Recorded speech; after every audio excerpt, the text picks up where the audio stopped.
The House of Tax Policy Committee will come to order. Would the clerk please take the attendance? Chair Neely, Here. Representatives Farhat, Here. Rixey, Carter, Here. Witset, Here. Grant, Here. Price, Here. Van Workum, Here.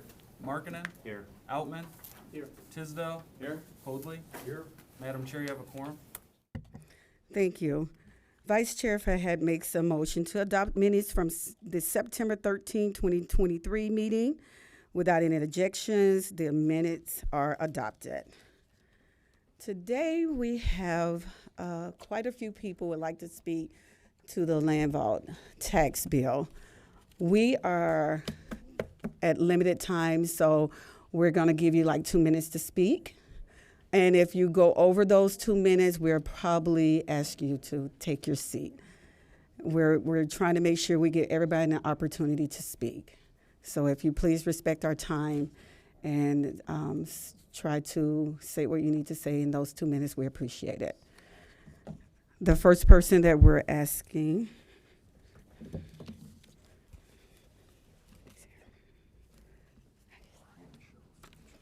that is in support of the bill and would like to speak is Brian Schultz.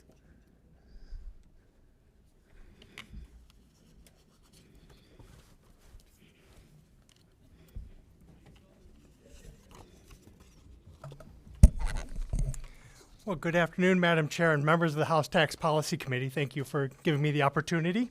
I am Brian Schoaf, Director of Government Affairs for the Detroit Regional Chamber, and we are proud to be the voice of businesses in the 11-county Southeast Michigan region. Our members range from scrappy startups to global Fortune 500 companies. I am here today to share the Detroit Regional Chamber's full support of the Land Tax Equity Act proposal, House Bills 4966 to 4970. This decision is to support this proposal came from discussion with a broad cross-section of our membership and enthusiastic support for it. Our main reasons for supporting this is it lowers the tax rates for residents and businesses in Detroit. It encourages redevelopment of underutilized property in the community and puts a stop to rewarding blight and speculative buyers. Also key is this legislation is enabling legislation. Before this becomes effective, City Council and the residents of Detroit will have a final say on this. I would like to thank Representatives Young, Whitsett, and Farhat for supporting and introducing this pro-growth legislation, and thank you guys for taking this up today. Again, the Detroit Chamber asks you to join us in supporting this act. Thank you for your time today. Thank you. Do we have any questions for this? All right, thank you so much. Next we will have, is it Tony Reeves?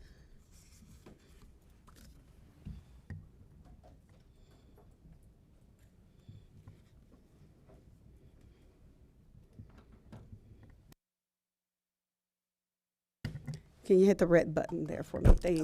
Hello. Is it audible? Thank you. My name is Tony Reeves. I'm a PhD candidate in economics at the University of Michigan. I study macroeconomics, international trade, public finance, and I also study tax policy. My current research is in tax policy. I'm here opposing the bill because I believe this bill is not prepared at the present time to be put before voters. The bill is far too complex. The ramifications are unpredictable, and there are much better ways of achieving the same goals that the gentleman just said before. In terms of the possible macroeconomic consequences, when you hit one of the worst taxes you can possibly think of is a tax on business costs rather than business profits. When you tax the cost side of businesses, it leads them to have one of four different responses. They'll raise prices on consumers, leading to inflation. They'll cut wages on workers. They'll lay off workers, or they're shut down and they'll leave the city. Without a much broader impact of how these things can interact, we can't make a decision, and consumers, voters, wouldn't be able to have a full understanding about what the full impacts are. As the mayor said, the type of business that will be affected are those who have small storefronts in large parking lots. So you can think of gas stations, gas stations and grocery stores. Those are particularly the type of consumer products that we definitely do not want to target. When you're coming up with macroeconomic policy, you want to have your targets very specific. There are better ways of making specific targets. How you would do that is, number one, is commodity taxes. We have local option sales taxes in the United States. 75% of the states and municipalities have local option sales and excise taxes, compared to there's 20 out of 90,000 local governments that have a split rate tax. That's practically zero that have a split rate tax. That makes the predictions about what will happen completely unpredictable. It's very risky to put on $250 billion metro economy that commands 50% of the state's economy. Taking these type of risks are just unnecessary. A local excise tax would be able to target specifically scrap yards, vacant land, blighted property, without affecting any other aspect of the macroeconomy. So these are the type of taxes that we would prefer to have, very specific and targeted taxes. In addition, you can have a capital gains tax on land speculation. So the profits after someone sells their land, you can tax those profits, which won't have an effect on the cost structure. If you tax the profits in that sense, then what you'll find is that we can do it simply by having that profit defined as income tax. The state income tax is 4.05%. Local Detroit is 1.2%, which gives you an effective 5.25% tax on speculative land, compared to a 3% tax on property, which gives you that exact same differential between sales on land and property structures, which is what the bill is attempting to do. But as I mentioned before, it doesn't have the other collateral damage aspects to it. And finally, looking at practical implementation, when you tax property or tax land, it's a guessing game. We call it assessment, but essentially it's a guessing game. If you make a wrong guess, like Detroit did, to the tune of $600 million, it can be exceptionally costly, and it can have very strong impacts on the macroeconomy for years. Right now, the taxes that we're spending right now are our response to that. I'm sorry. One moment. Cynthia Johnson, can we please keep those remarks to yourself, please? Thank you so much. I appreciate it. Yes. Thank you. So when you have these type of effects on the economy, they have long-lasting implications. So right now we're having to raise taxes to pay for all the damage that happened to low-income residents because of that overtaxation. The entire state pays for it. When it comes to inflation, as you know, the feds are doing their best to try and rein in inflation without sending our entire economy into recession. It's a very delicate balancing act. You can't just put it on cruise control. You have to have very delicate and policy responses to it.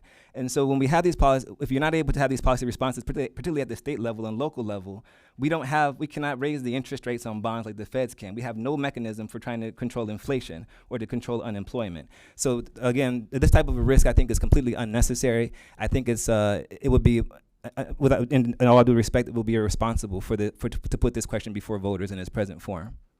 All right, thank you so much. You do have one question, Vice Chair Farhat.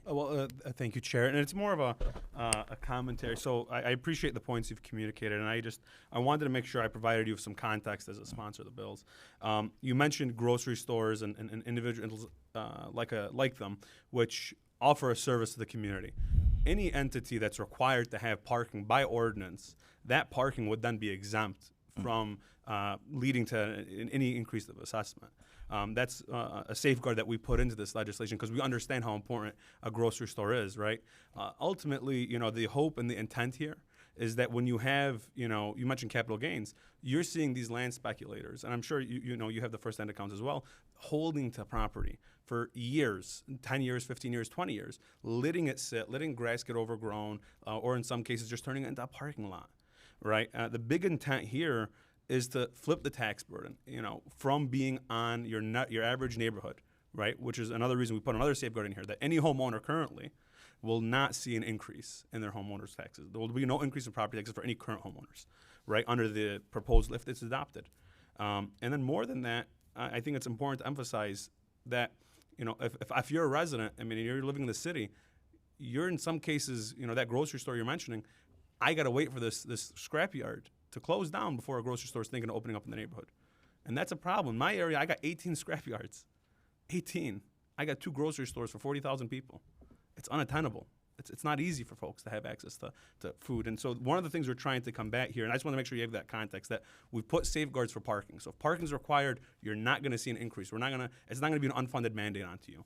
And if you're a current homeowner, the safeguard is also there that if you were going to somehow save more under ad valorem than you were under land value tax, that you would be able to keep those savings as well, right, until it uncaps when you sell it, right? So I just wanted to make sure that context was provided. That's fine. Should I respond to the comment or? Okay. So a few things. So as you mentioned, this is whatever you're talking about right now in terms of land value tax. Whatever you can do accomplished with the land value tax. The bottom line is you can do it much more targetedly with another tax.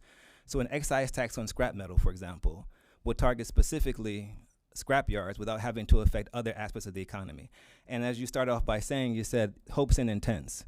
So as you can see, the entire bill is based on hopes and intents. And you have almost all the research done by the Lincoln Institute, a very niche and it's not an academic institute. It's not a public institute. None of the research has been peer reviewed. So before you put a drug on the market, the FDA has to have all those drugs peer reviewed. You just don't take the word of Pfizer and what Pfizer says. It has to be peer reviewed by, here at the University of Michigan, we have the Ross School of Business, which has the Office of Tax Policy Research. We have CLOSUP, the Center for Local, State, and Urban Policy. We have here at Michigan State University, the Institute for Public Social Science Research. None of these institutes that we fund with our tax dollars has had any weigh in on what the potential impacts can be. And as you mentioned before, they have all these loopholes. I'm sorry, you call them exemptions, but they're also loopholes. So the very fact of the matter is, the idea behind, in theory, if you give me a chalkboard and step inside my classroom, I will also argue that a land tax is a very efficient tax. But that efficiency goes out of the window when you create these loopholes or these exemptions. Because once you say, okay, I also have a parking lot. So if I'm a speculator, can I just make my grass into a parking lot and say I need to have this parking lot? Any number? No. Wait, one second. I'm sorry. I'm sorry for interrupting. But the point is, I understand we're doing our best to close loopholes. But the whole thing is that I don't mean to make fun of what the bill. I apologize if you might have taken it that way. But what I mean to say is that the entire tax policy in general, no matter what the tax is, it's a cat and mouse game. So we create a tax policy. Those who have a big burden to the tax, they'll hire attorneys and tax policy consultants to find ways around it. However, I have to define my business or whatever else. The other, on the opposite side of what you just said is a very important point. You can't guarantee revenue neutrality. I don't know if, I'm sorry, many of you may not have read the research, but the entire research is based on revenue neutrality, which I don't think they can guarantee beyond 1 year. I'm very doubtful that they can even guarantee it for a year. Once you lose all these things and you start, we're going to have an exemption for this, exemption for that, we have no prediction about what's going to happen to revenues. I need you to wrap it up for me. That's enough, ma'am. Okay, thank you. Appreciate the testimony. Thank you. If I can be available afterwards, if anyone has any further questions. Thank you. We appreciate your testimony. Thank today. you. Next, we have Deborah Mayfield.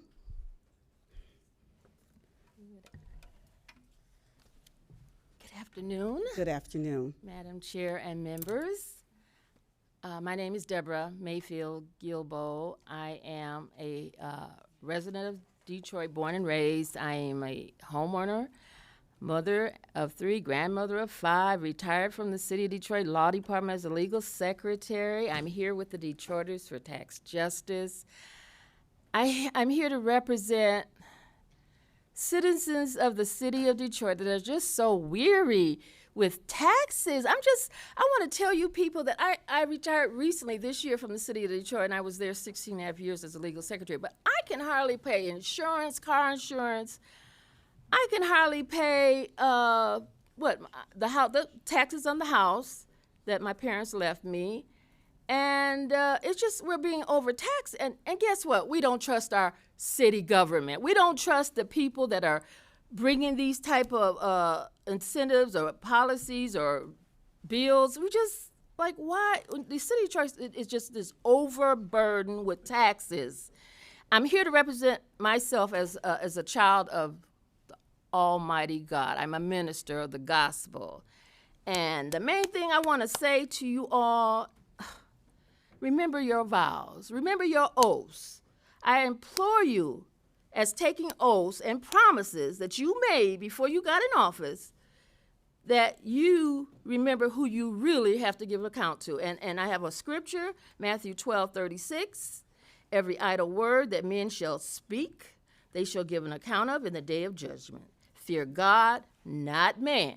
I was going to get up here and say a prayer. We all need prayer. We all need to get our acts together and know that there's a God that's coming in the end to judge us all. So I represent the Christian church. If you're not a Christian, if you don't believe in God, okay, but that's who I represent. And I mean no offense to anyone, but give us a break in the City of Detroit. We don't trust your land value tax. We don't trust it. We don't believe you. We believe you say one thing at one time and you bring it to us and it's this, and it turns out to be something else, and we get choked again like you were trying to kill us. So just stop it. Do the right thing. Fear God, not man. Thank you. Next, we have Russ.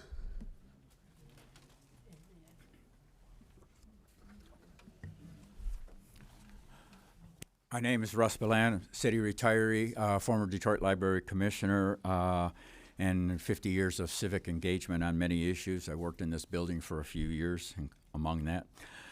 I'm concerned on the land value property tax plan that is being put forward, that it's violating 2 clauses of Article 9, Section 3 of the Michigan Constitution, and I know some will disagree with that. But the Constitution says that all property taxes will be based on the term cash value, market value, but the cash value, that is the standard. And we've gone through 15 years at least of overtaxation where that has not been conformed with in the city. It also says the policy will be applied uniformly. And if you break up everything into different categories of property taxation, then you don't have uniform policies because you're targeting one party or another for the benefit or their loss. So we ask that you not recommend anything to the voters that violates the Constitution, because that's a first failure of your oath of office. We instead believe that Detroit can, if the mayor wants to cut taxes, we have plenty of options within the city of Detroit to do that on our own, and the mayor has discretion even without city council to reduce taxation on some matters. So we don't need this bill. We do not need a double standard where some get good tax cuts and some get punitive tax cuts. We have, if you want to incentivize development, you don't do it by doubling the taxes on people. In Detroit, when the mayors really wanted to incentivize development, he gave total tax abatements. When you double the taxes, you're doing tax punishment, coercion. And the coercion doesn't help when the market circumstances don't allow the development that you might want to do. That seems, frankly, unethical and unbecoming public servants to conduct yourself and promote such a policy. There's a lot more that can be said. I don't want to go on beyond my 2 minutes, but I want to thank you for the time to speak. And please, do not put anything unconstitutional on the ballot, because that's your standard and your reputation that you're putting on the ballot with us. Thank you.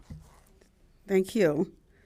Next, I see that we have a few more from Detroit for tax justice. So we're going to ask Theo Pride and Minnie Heyman. You both can come up at the same time. Thank you.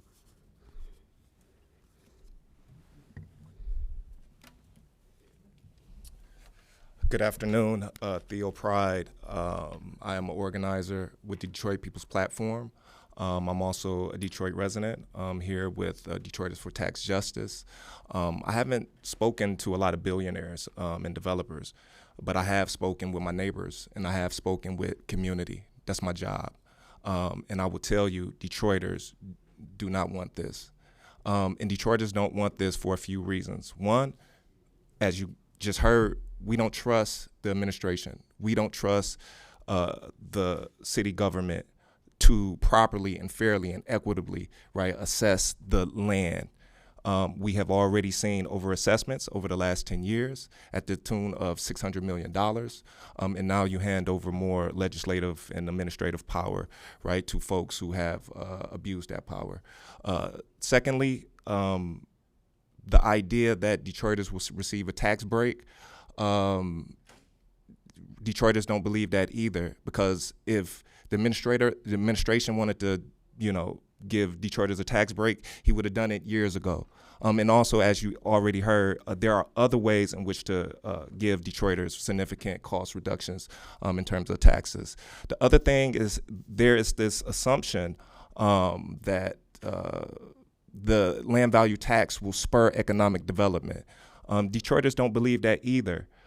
Because if you wanted to create economic development, as you just heard already too, right, the city has typically handed out tax abatements and tax incentives. That has been told to us as the only way in which to create projects that are profitable. And now what you do is you increase costs, right, on land. And so what is more likely to happen is that in a city where tax delinquency is a problem, you'll probably see higher levels of tax foreclosure, and you'll have revenue losses to the general fund. Also, too, you'll have operational costs go up for the city as the land bank will be forced to absorb more vacant property. And so, again, I haven't talked to a lot of billionaire developers. I've talked to community. We ask that you do the right thing for community, do the right thing for all the people, and not just billionaires. Thank you.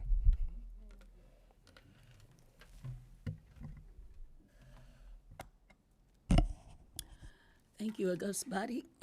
My name is Imara Hyman. I am a resident of Detroit, born in 1947, so I've watched some significant changes take place. I've also noticed that there have been many bills and much legislation that comes from the state body that impacts our city proper in very destructive ways. There's no other way to put it. Yesterday, I spoke to my city council person regarding the fact that and if you're familiar with Detroit, from West Grand Boulevard to Wyoming and from Michigan Avenue to I-96, there's not a single recreation center or library for the children and families in our area. That comes as a direct result of some decisions that you all have made regarding what happens in taxes in Detroit. We have lost more than $442 million in tax revenue over the last 9 years because of something called tax captures. That has impacted our libraries, it has impacted our schools, our recreation centers, our parks. It has impacted the very quality of life for our children, our future. We don't have a future as it stands. This tax plan, you're giving carte blanche to a man who has not been truthful or honorable or honest in any of his dealings with the people of Detroit. It says here, under the bill, the city would authorize an LVP upon the written request of the chief executive officer. That's all it takes. We as taxpayers don't have anything to say about that.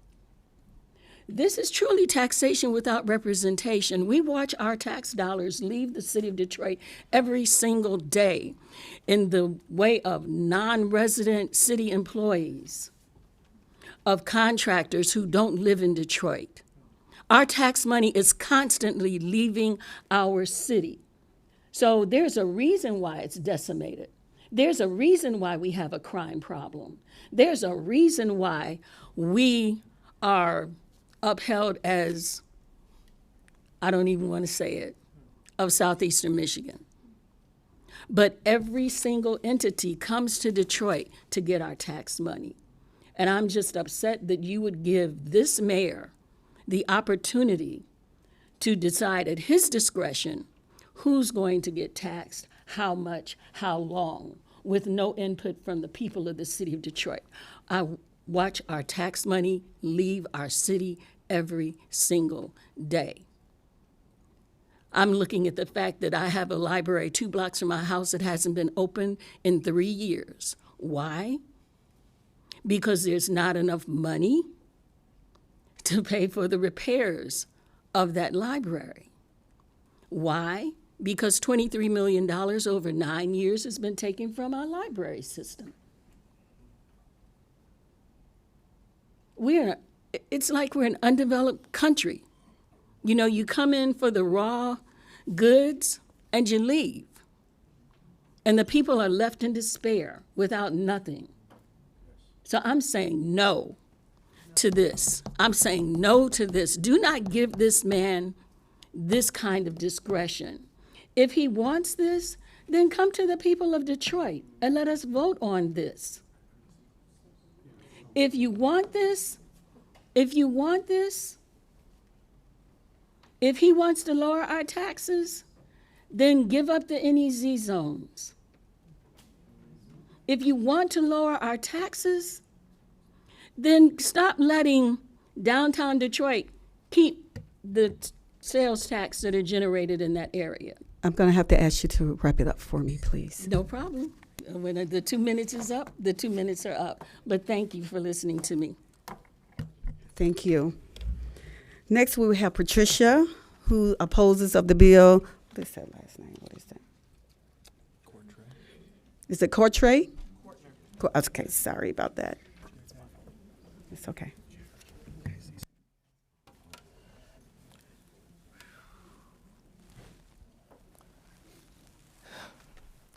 Good afternoon, Chair and everyone else. My name is Patricia Courtner. I'm a resident of Detroit, born and raised in Detroit, a business owner in the city of Detroit. And I feel like the tax that they're proposing is going to be worse for me as a business owner, also as a person that owns land in the city of Detroit. I don't feel like I should have to pay more taxes on the land once I purchase the land from the land bank. And then I have to pay taxes on my house, and then I have to pay taxes for schools, and I don't even have children in the school. So I would like for them to vote no on it. Once they put it on the ballot, I would like for it to be no. I would like for everybody to understand that we live in the city of Detroit. We take care of the city of Detroit. We've been here when everybody left and you all allowed them to come back to build. We're not allowed to build. We're not allowed to have the things that we want in our community. I want a playground, but I didn't get a playground. I got some wooden boxes. And my children are playing with houses with no roofs. So it's a lot of things that's going on in the city that they need to take care of before they start making more plans to change it. I would like for us to be able to grow as a group. I would like for everybody that's in this room right now to vote no. That's what I think they should do. I think they should vote no. I don't think anything that they're doing when it comes to taxes should pass because we are already suffering as a people. So thank you for your time, and have a good day and good afternoon going home. Thank you. Thank you. Next, I would like to wish to speak to the bill but opposes the bill is Joyce Jennings, and she's representing residents, mothers, children of Detroit.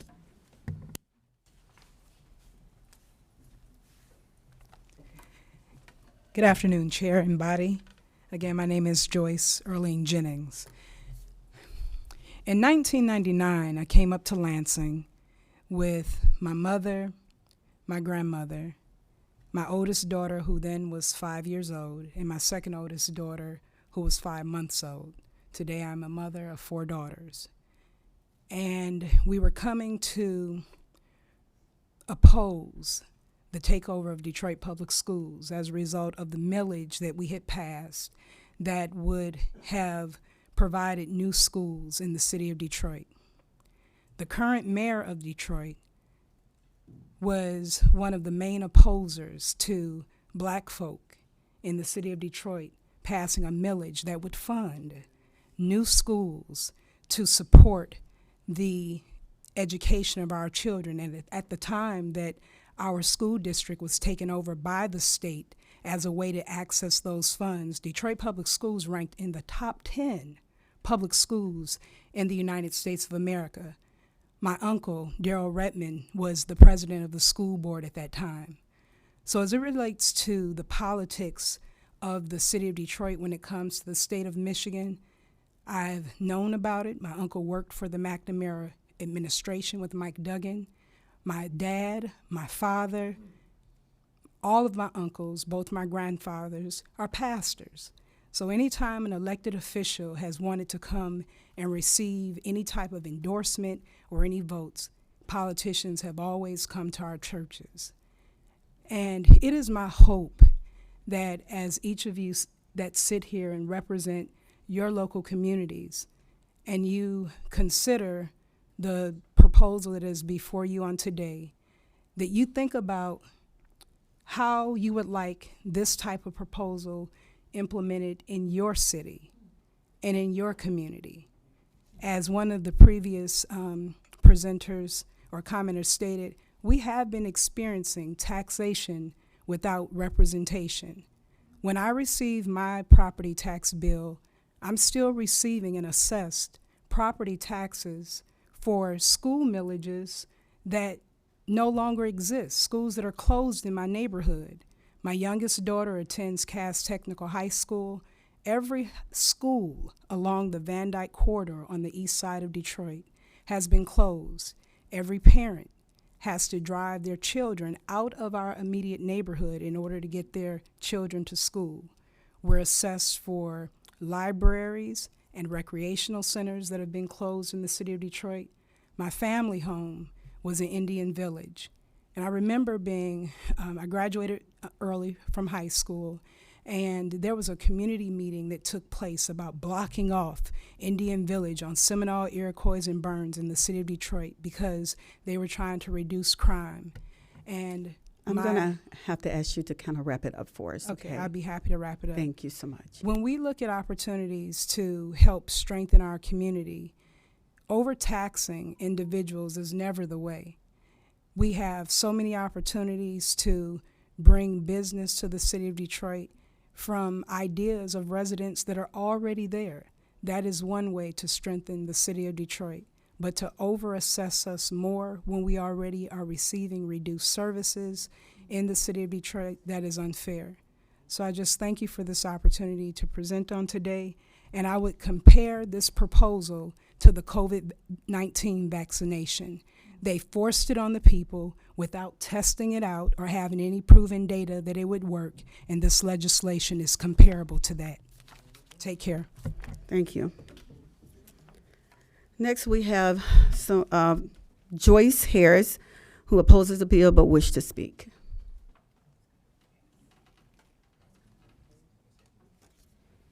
I do not want to speak because of my voice. Thank you. Okay, thank you.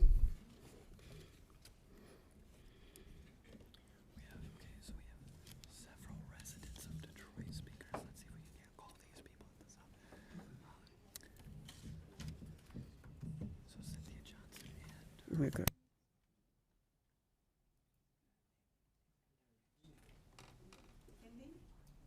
Is it Kendi? Kendall? Okay, I apologize for that. And we're going to ask Cynthia Johnson to also join you.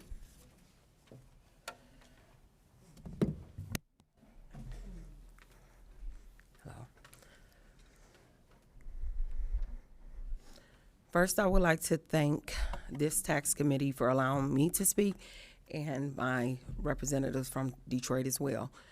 I come to you as a resident of Detroit, a homeowner, a person who started a nonprofit that thrives very well.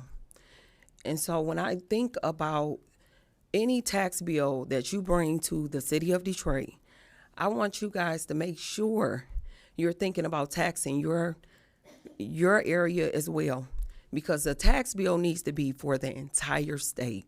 There's no way that we should allow representatives to bring a tax bill to our city when you don't live there. So you have to really think and take in consideration your kids if they reside or move to Detroit. As the representative over here, Mr. Farah, he said that it's not going to tax new residents. No, not new residents. I'm saying current residents, but new residents. So you have to take in consideration if your family wants to move to Detroit, because they will be affected by it.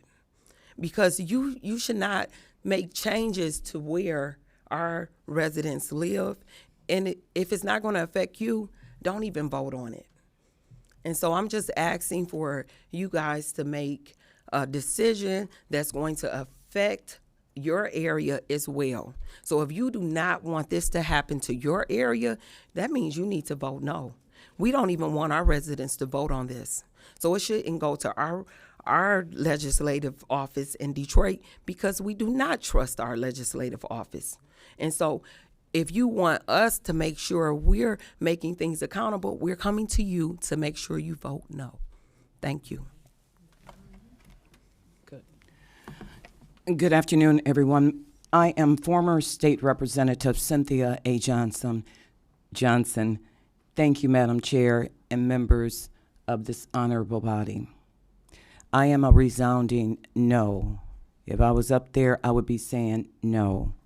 This is very reminiscent to me of the new auto insurance law that the mayor brought to the legislators.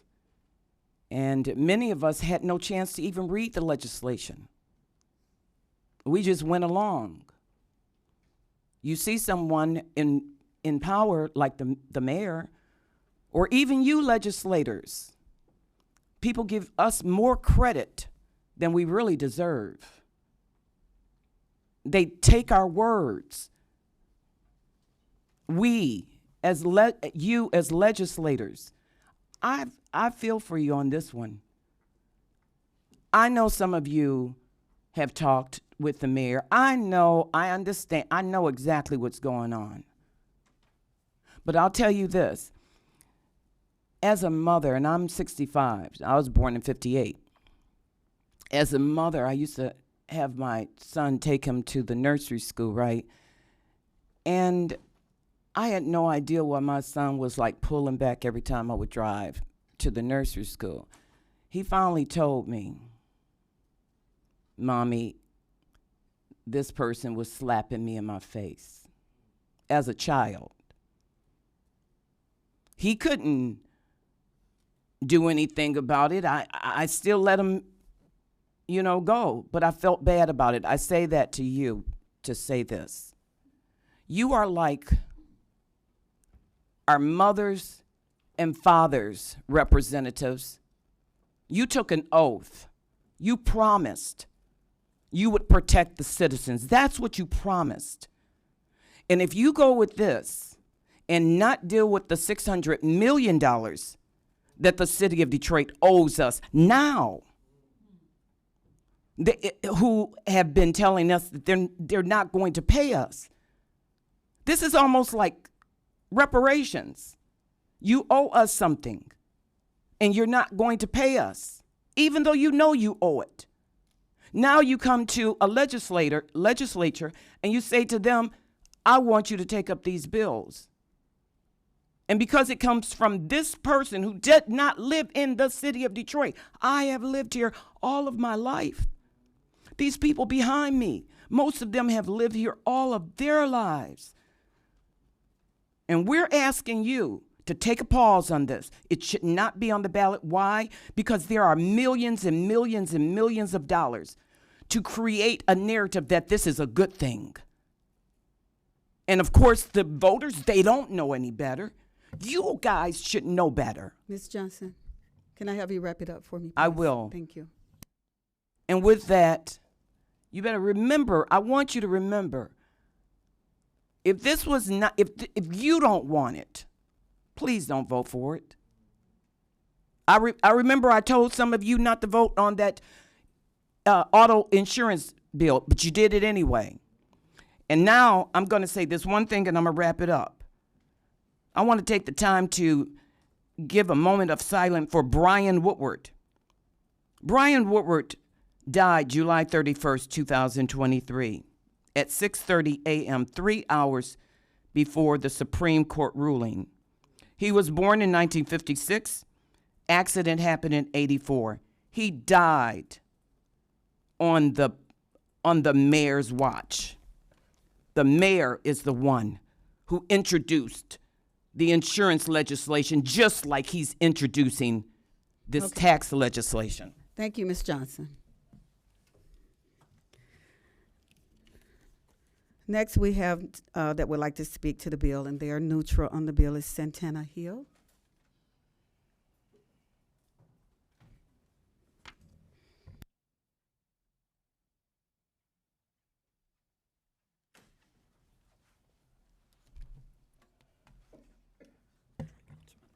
Can we also have joining with you is Tom here and Joanne Underwood. Is she here? They all are neutral, and they're representing City Council member Mary Waters.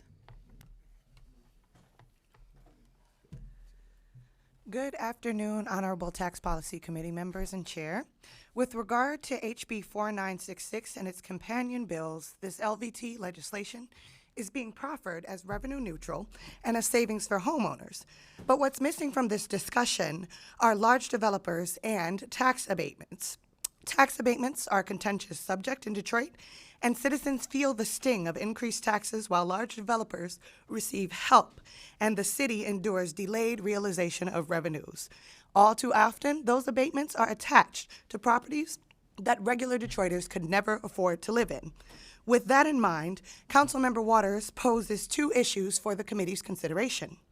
One, Councilmember Waters believes that we need more time before this issue is placed before the voters. We need to review all of the other tax abatements located within state law to ensure that we are treating our developers and our homeowners equitably when it is time for them to receive help. Secondly, as to the NEZs are directly reflected on homeowners' tax bills and are directly passed along as savings. We cannot say the same for the abatements for the other abatements at the state level. To that end, we ask that if we consider House Bill 4966 and its companion legislation, that NEZs are continued that the bill enabling NEZs is continued, and that if we do seek to eliminate NEZs at the state level, that we must also undertake a comprehensive review of other abatements given to large developers. Third, proponents of the LVT allege that it will reduce foreclosures and lead to other positive outcomes. But Detroit is uniquely economically disadvantaged, and the prevention of foreclosure requires a multi-pronged approach that leads all help on the table, including NEZs that are directly reflected in the homeowners' tax bills. Now, I also ask this honorable committee to consider the additional burden as to any municipalities that elect to enable LVT in the form of increased assessment needs and other issues that may occur. And with that, I yield my time.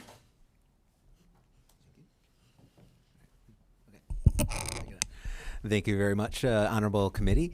I am here as well from the Office of Council Member Mary Waters, who would have loved to have been here. Unfortunately, she has her obligations as a city council member, but she sent us here today to express the views that not only she has as a long-term Detroit resident and as a former member of the State House of Representatives and former Democratic floor leader, but also to express the views of people. We have undertaken a very comprehensive public engagement campaign throughout the city of Detroit to try to figure out how do people react. And we are so thankful for our friends from the Detroit Justice Caucus, Detroit Tax Justice Caucus, who came up here today and shared those views with you. It's important to understand that at the core of any legislation, it's not just words, it's people. And it's important to understand the impact that this legislation has on people. We're building this out as not just something for Detroit, even though we're going to feel it extremely acutely, but this is for the entire state.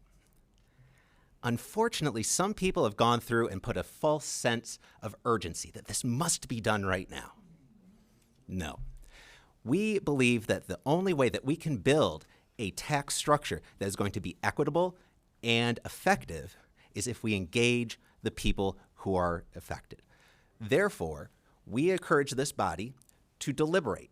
Use your power, deliberate, figure this out.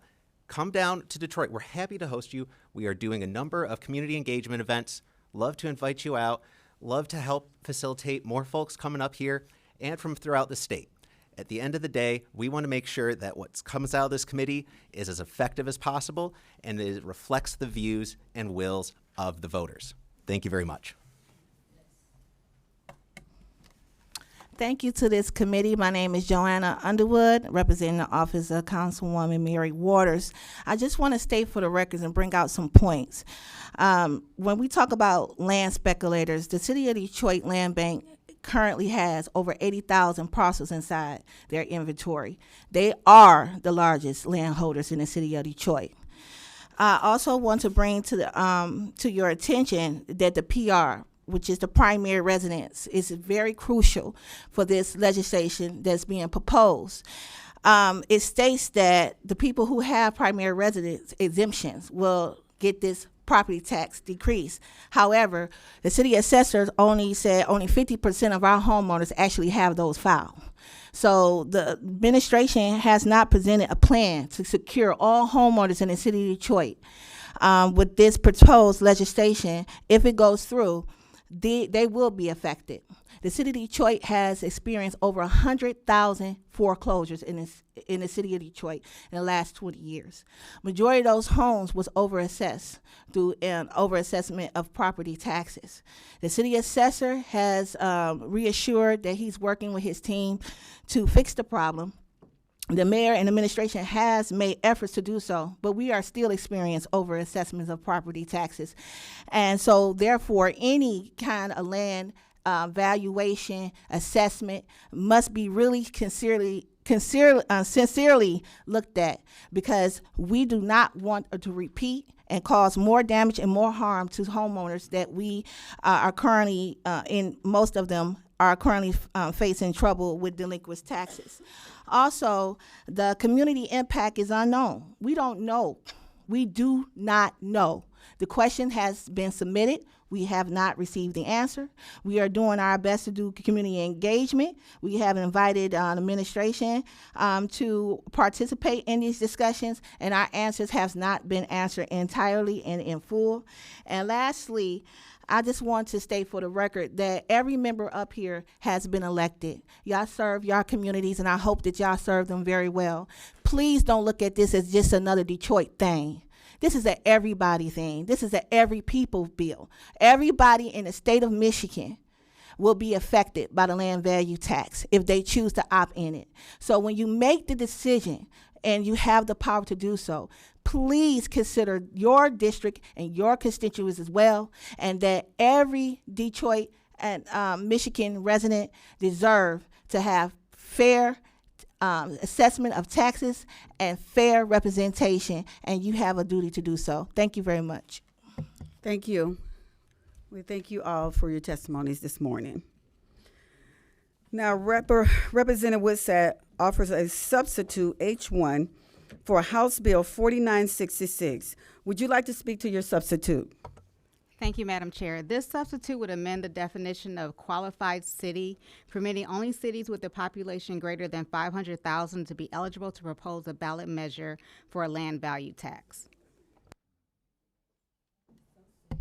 The chair will go at ease.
Policy will now come to order.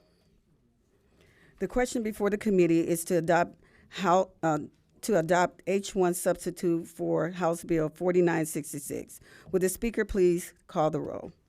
On the motion to adopt the substitute, Chair Neely? Yes. Representatives Farhat? Yes. Brixey? Yes. Carter? Yes. Witset? Yes. Grant? Yes. Price? Yes. Van Workum? Yes. Markkinen? No. Outman? Yes. Tisdale? Yes. Hoadley?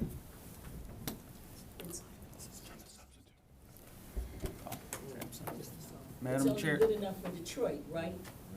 Madam Chair, you have 10 yeas, 1 nay, 0 pass. The substitute is adopted. I just want to remind our Detroiters, this is just a substitute to the bill. Can you please keep your comments to yourselves, please? Thank you. We are still in tax policy, and we're trying to move this as quickly, so we appreciate your, respect and support through this. Thank you.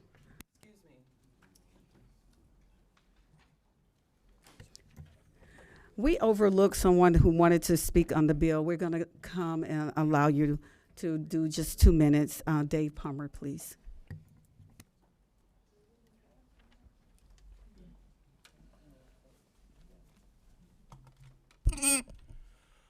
Good morning, honorable committee members.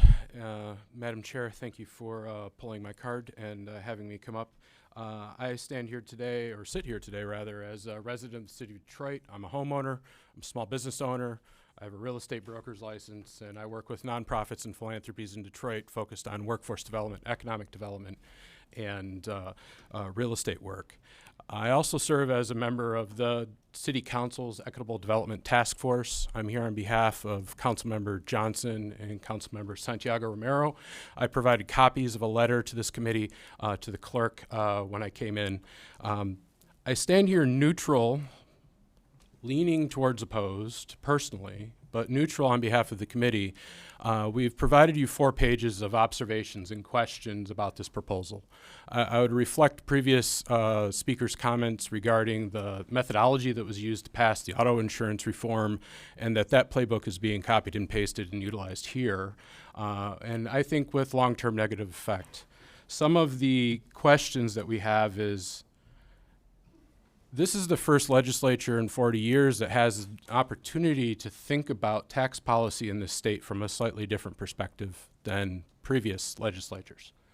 Not to say that previous legislators always got it wrong, but you all may have some ideas about fundamental tax policy reform in the state of Michigan that would allow principal resident exemption holders to have lower property tax burdens in favor of increasing taxes and other means.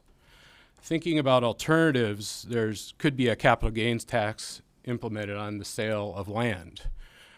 We could look at local option or regional option sales taxes, or even smart local option sales taxes, so that when the Swifties all came to town earlier this year and inundated the area of downtown where my office is located and I couldn't find parking for less than $100, that those folks would be able to pay perhaps a short-term larger sales tax rate for the privilege of being in the city of Detroit for a major performance.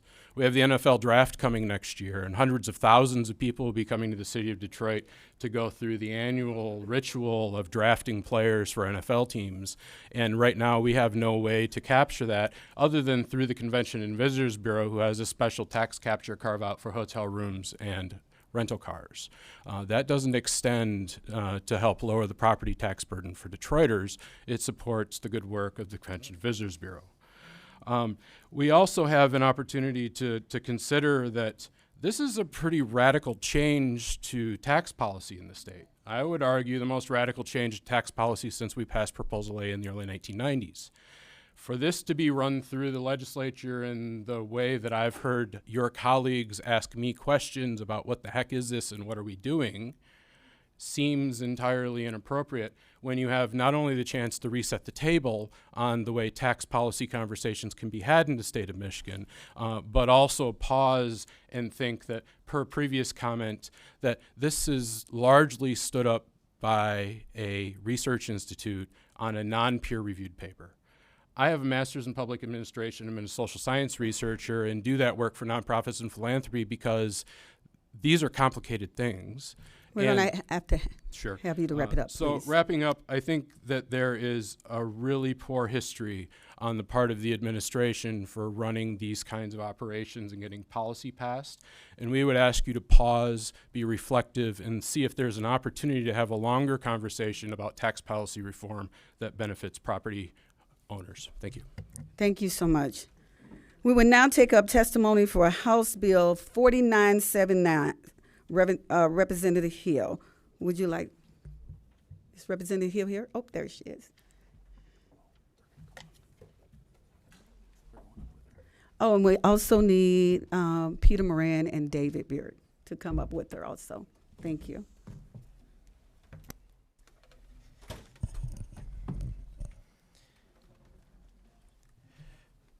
Good morning. Thank you for this opportunity to speak. This is committee members and chair. House Bill 4979 would give counties the flexibility they need to make sure that the work of assessing gets done. Our current one-size-fits-all approach is failing too many of our communities across Michigan, and happy to take a bill that's been introduced before and bring it to the committee today. Smaller counties often struggle to hire a qualified designated assessor, both because the service of those highly qualified and highly sought after professionals comes at a very high price, and because the amount of work required can fluctuate substantially depending on the number of local units that are out of statutory compliance at any given time. House Bill 4979 would give communities more options to help them stay in compliance. In particular, it would allow counties to opt out of the requirement to keep a designated assessor on retainer. Those counties then who choose to opt out would have a qualified assessor appointed by the State Tax Commission if one is required.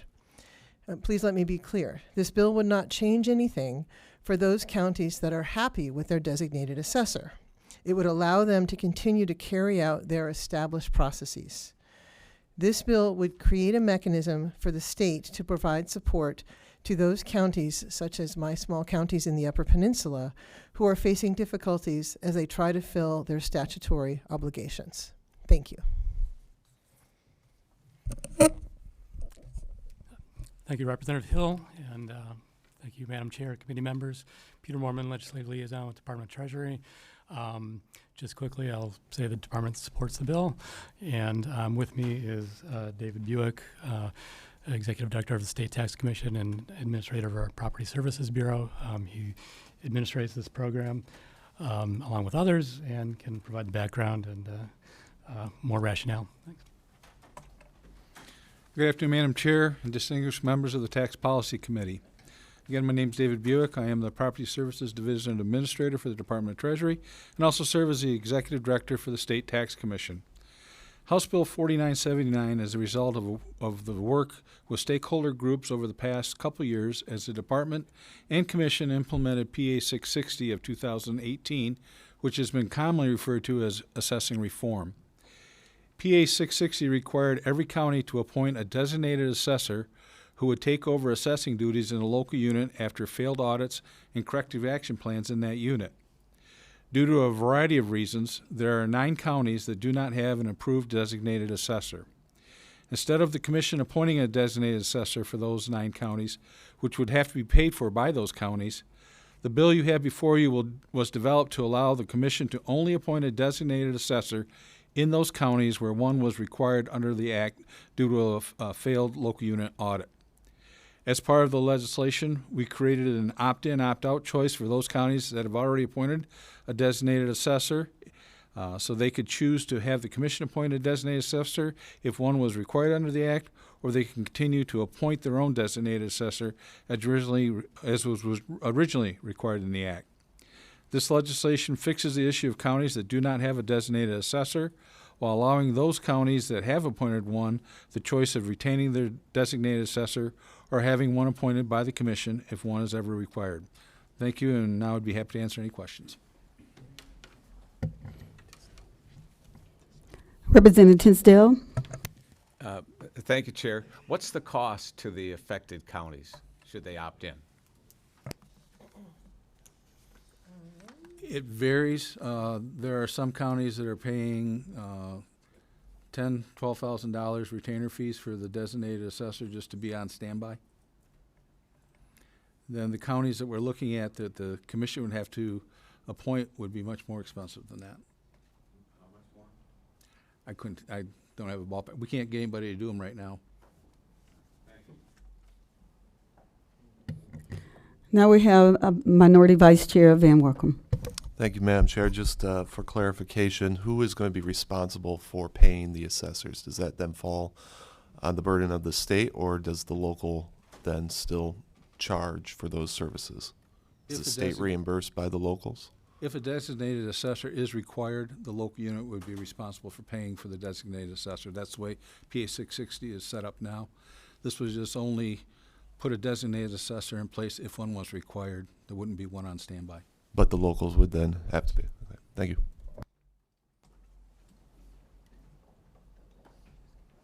Seeing there's no more questions, thank you for your testimony.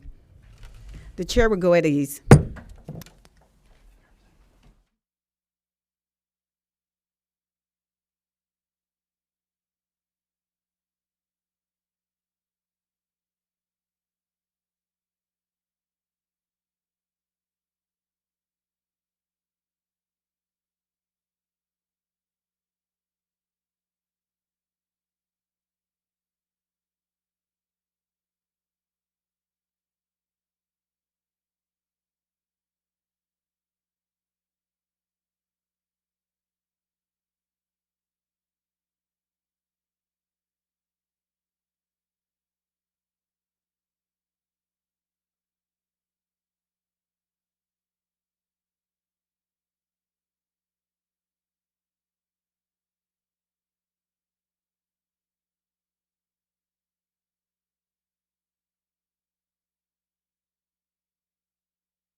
Tax policy will now come to order. We will ask everyone to take their seats, please.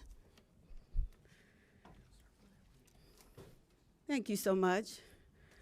Representative Farhat offered an amendment to House Bill 4979. Would you like to speak to your amendment? Yes, Chair, thank you. The amendment here is just a technical one that helps to simplify some of the language. It doesn't impact the purpose of the bill, but it does improve its clarity.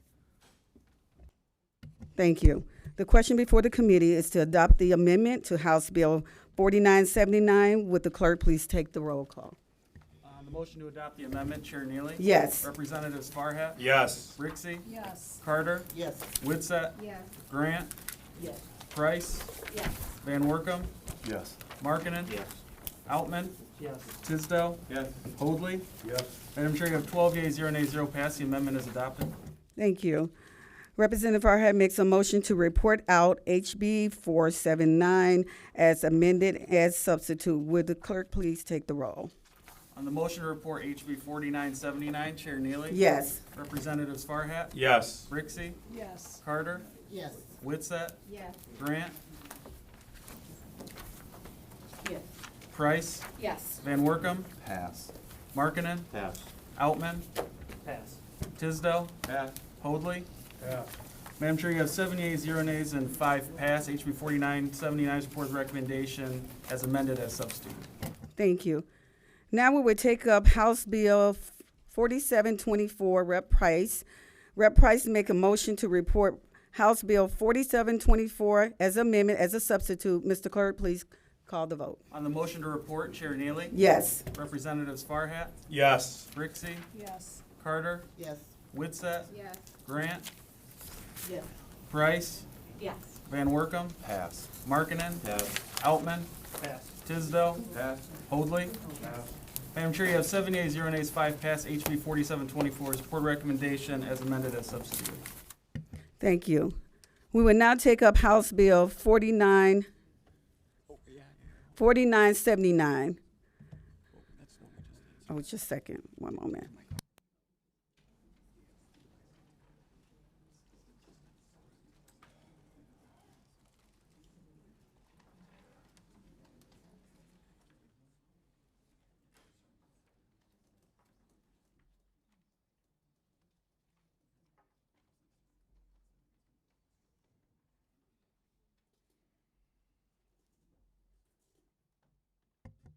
We will now take up House Bill 4966. Rep. Grant makes a motion to report House Bill 4966. Mr. Clerk, please call the roll. On the motion to report, Chair Neely? Yes. Representatives Farhat? Yes. Rixey? Yes. Carter? Yes. Witset? Yes. Grant? Yes. Price? Yes. Van Workum? Pass. Markkinen? Pass. Outman? No. Tisdale? Pass. Hoadley? Nay.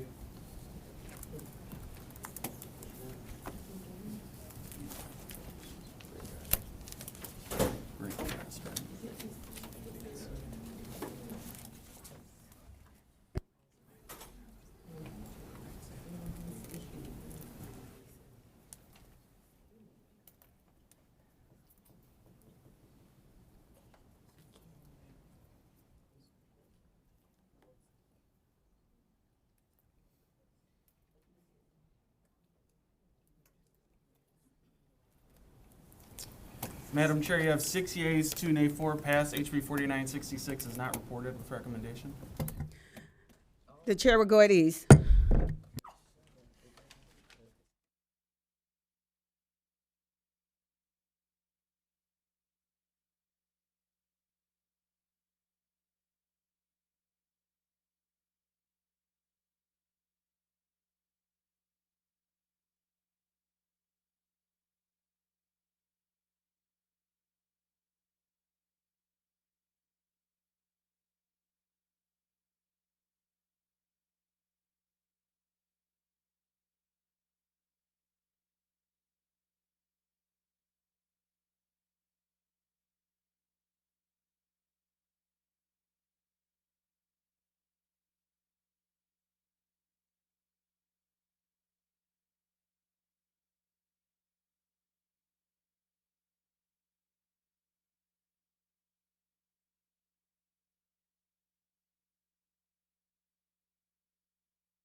We will continue to stay at ease at call of the chair.